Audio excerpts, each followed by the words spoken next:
നമസ്കാരം. എല്ലാവർക്കും എൻ്റെ കൂപ്പുകൈ എന്ന് പറഞ്ഞ് തുടങ്ങണമെന്നായിരുന്നു എൻ്റെ ആഗ്രഹം. പക്ഷേ ഞാൻ അങ്ങനെ ചെയ്യുന്നില്ല. കാരണം എന്താണെന്ന് നിങ്ങൾ എൻ്റെ അടുത്ത് ചോദിച്ചാൽ ഞാൻ അഭിമാനത്തോടെ പറയും. ഞാനൊരു CPM കാരനോ കോൺഗ്രസ്സുകാരനോ BJP കാരനോ അല്ല. എന്നെക്കൊണ്ട് പരിധി മുട്ടിയിരിക്കുന്നു. ഈ ഇന്ത്യയിലാണ് ജീവിക്കുന്നതെന്ന് ആരടുത്തെങ്കിലും പറഞ്ഞാൽ കാക്കിച്ചു തുപ്പുന്ന ഒരവസ്ഥയിൽ എത്തിയിരിക്കുകയാണ് ഇവിടെ ഉള്ള രാഷ്ട്രീയ പ്രവർത്തകർക്ക്. പൈസ ഉണ്ടാക്കണം എന്ന ഒരൊറ്റ മോഹം കൊണ്ട് നടക്കുന്നവന്മാരാണ് അവന്മാർ. അവന്മാർക്ക് വേണ്ടി ഓച്ചാനിച്ച് നിൽക്കുന്ന പോലീസുകാരും പട്ടാളക്കാരും കേൾക്കുവാനും കൂടിയാണ് ഈ വീഡിയോ ഞാൻ ചെയ്യുന്നത്. കുറേ നാളുകളായി കുറേ പേർ കുറേ ചോദ്യങ്ങൾ നിങ്ങളടുത്ത് ചോദിച്ചിരിക്കുന്നു. അതിനുള്ള ഉത്തരം എവിടെയാണ്? 18-20 ദിവസം പട്ടിണി കിടന്ന ഒരു അദ്ദേഹത്തെ ഇപ്പോൾ ഹോസ്പിറ്റലിലേക്ക് മാറ്റി അഡ്മിറ്റ് ചെയ്തുകൊണ്ട് നിങ്ങളോട് ചോദിക്കുന്ന ചോദ്യങ്ങളുടെ ആഴയവും അടിസ്ഥാനവും കുറയുമെന്ന് നിങ്ങൾ വിശ്വസിക്കുന്നുണ്ടോ? നിങ്ങളുടെ ഒമർ അബ്ദുള്ള, നിങ്ങളുടെ നരേന്ദ്രമോദി, നിങ്ങളുടെ രാഹുൽ ഗാന്ധി എല്ലാവരും പോക്കറ്റിൽ കൈയിട്ട് മിണ്ടാതിരിക്കുകയാണ്. ഇവിടെ ചോദ്യം ചോദിക്കാനുള്ള ജനസമൂഹം എവിടെ? ഓരോ ഫ്ലൈറ്റ് പിടിച്ച് കാനഡ UK പോലുള്ള ഇടങ്ങളിൽ പോയി സെറ്റിലാവുന്ന നിൻ്റെയൊക്കെ അടുത്ത് ഞാൻ എന്തു പറയാനാണ്? രാജ്യസ്നേഹം വേണമടാ, രാജ്യസ്നേഹം എനിക്കുണ്ടോ എന്ന് ചോദിച്ചാൽ ഉണ്ടെന്ന് അഭിമാനത്തോടെ പറയാൻ എന്നെ കൊണ്ട് സാധിക്കും. നിന്നെ കൊണ്ട് സാധിക്കുമോ? ഇല്ല. എന്തുകൊണ്ട് സാധിക്കുന്നില്ല? ഒരു 10-20 വർഷങ്ങൾക്ക് ശേഷം എന്താണ് ഇവിടെ നടക്കാൻ പോകുന്നതെന്ന് നിങ്ങൾക്കറിയാമോ? വെറും ഈ ഭൂപടങ്ങളിൽ അടയാളങ്ങൾ മാത്രമായി ഒതുങ്ങിപ്പോകാൻ സാധിക്കുന്ന ഒന്നിലാണ് നമ്മളിപ്പോൾ ജീവിച്ചു കൊണ്ടിരിക്കുന്നത്. ഇന്ത്യ എന്നാണ് അതിൻ്റെ പേര്. ഒരു കൊടിയും ഒരു ദേശീയ ഗാനം ഉണ്ടായിട്ട് പോലും അതിനെ മതിക്കാനോ നിങ്ങൾക്ക് അതിനുള്ള ഉത്തരങ്ങൾ നൽകാനോ സാധിക്കുന്നില്ല. എത്ര പേര് നിങ്ങളടുത്ത് എത്ര ക്വസ്റ്റ്യനുകൾ ചോദിച്ചാലും നിങ്ങളുടെ ഉത്തരം നിശബ്ദമായിരിക്കും. കാരണം നിങ്ങൾ ഭയപ്പെടുന്നില്ല. നിങ്ങളെ നമ്മൾ ഭയപ്പെടുത്തിയിരിക്കും.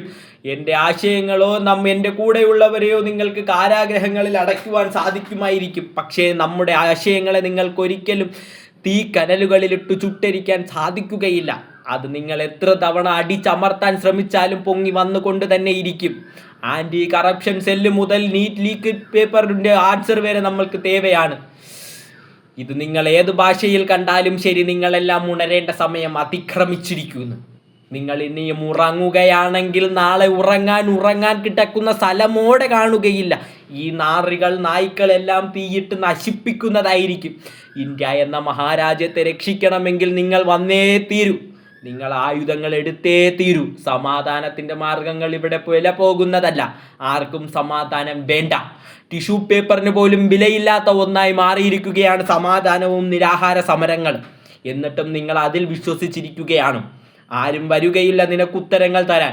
ആരും വന്ന് നിന്റെ ചെവിയോരത്ത് പറയുകയില്ല ഇത് ഞാൻ ചെയ്തതാണ്, അത് അവൾ ചെയ്തതാണെന്ന്. നീ ഇറങ്ങുക, ചോദ്യം ചോദിക്കുക. ഇസ്ലാം സമൂഹത്തിനുണ്ടാകുന്ന അനീതികളോ ഹിന്ദു സമൂഹത്തിനുണ്ടാകുന്ന അനീതികളോ നിങ്ങൾക്ക് അവർ ചൂണ്ടിക്കാണിച്ചു തന്നേക്കാം. അത് നിങ്ങളെ വേർതിരിച്ചു ഭരിക്കുക എന്ന ഒറ്റ ലക്ഷണത്തിന് വേണ്ടി മാത്രമാണ്. നിങ്ങൾ ഉള്ളിൽ പാർട്ടി ബോധമെന്ന കടും കൂട വിഷത്തെ കുത്തി നിറയ്ക്കുന്നത് എന്തിനാണ് നിങ്ങൾ ചിന്തിക്കൂ. അത് നിങ്ങളെ അടിച്ചമർത്താനും സെപ്പറേറ്റ് ചെയ്ത് ഭരിക്കാനും മാത്രമാണ്. എന്നിട്ടും നിങ്ങൾ ഇപ്പോഴും ബെഡുകളിൽ ഇരിക്കുകയാണെങ്കിൽ നിന്നെയൊക്കെ ഉണ്ടല്ലോ പട്ടിയുടെ തുടലിൽ കെട്ടിയിട്ട് വളർത്തുന്നതാണ് നല്ലത്. ഈ ലോകം നശിക്കും. ഇല്ലെങ്കിൽ നമ്മൾ ചോദ്യം ചോദിച്ചേ തീരൂ. ഉണർന്നേ തീരൂ. ഉറങ്ങരുത്, ഉണരുവിൻ. ചോദ്യം ചോദിച്ചേ തീരൂ. ധർമ്മേന്ദ്ര പ്രധാൻ, നീ രാജിവെച്ച് വീട്ടിൽ പോവേണ്ട സമയം അതിക്രമിച്ചിരിക്കുന്നു. വീട്ടിൽ പോയി വല്ല പട്ടിയുടെയും തീട്ടം കോരിയിരിക്കണം നീ, കേട്ടോ. 20-25 കുട്ടികളെയാണ് നീ കാരണം മരണം അടഞ്ഞിരിക്കുന്നത്. നിതിൻ ഗഡ്കരി മോനെ, നിന്റെ മക്കൾക്ക് വേണ്ടി നീ ഉണ്ടാക്കുന്ന ബിസിനസ് ഉണ്ടല്ലോ, അത് നീ വല്ല കക്കൂസിലും കൊണ്ടുപോയി തീട്ടം വാരി വിറ്റ് ഉണ്ടാക്കുന്നതായിരിക്കും നല്ലത്. കാരണം ഇവിടെ ഓരോ ഇന്ത്യക്കാരൻ്റെയും പൈസ എടുത്ത് നിന്റെ വീട്ടിൻ്റെ AC-യുടെ ബില്ലടയ്ക്കാമെന്നുള്ള വ്യാമോഹം നീ കയ്യിൽ വെച്ചാൽ മതി. മനസ്സിലായെന്ന് ഞാൻ വിചാരിക്കുകയാണ്. ഇനിയും ഞാൻ ചോദ്യങ്ങൾ ചോദിച്ചു കൊണ്ട് തന്നെ ഇരിക്കും. ചോദ്യങ്ങൾ ചോദിക്കേണ്ടവർ എവിടെ? രാഹുൽ ഗാന്ധി എവിടെ? സോണിയാഗാന്ധി എവിടെ? അവരുടെ വീടുകളിലിരുന്ന് ഹോക്കിയും ടെന്നീസും ഫുട്ബോളും കളി കണ്ടുകൊണ്ടിരിക്കുകയാണോ? ഇതിനാണോ നീയൊക്കെ വന്ന് നമ്മളടുത്ത് വോട്ട് ചോദിച്ചു കൊണ്ടുപോയത്? പല MLA-യും MP-കളും പറയുന്നത് ഞാൻ കേൾക്കാൻ ഇടയായി. സാറേ, എനിക്ക് 2 സ്റ്റാഫിനെ തരണം സാറേ. എടോ, നീ എല്ലാം ഇലക്ഷന് മുന്നേ ഓരോ വീടുകൾ കയറി ഇറങ്ങി വോട്ട് ചോദിച്ചതുപോലെ പണിയെടുത്താൽ തീരാവുന്ന പണി കൂടെ ഇവിടെയില്ല. എന്താണ് നിൻ്റെയൊക്കെ പണി? എനിക്ക് മനസ്സിലാകുന്നില്ല. എവിടെയാണ് നീയെല്ലാം ഉള്ളത്? ഇലക്ഷൻ സമയത്ത് മാത്രം മുഖം കാണിച്ച് പോവുകയാണോ നീ?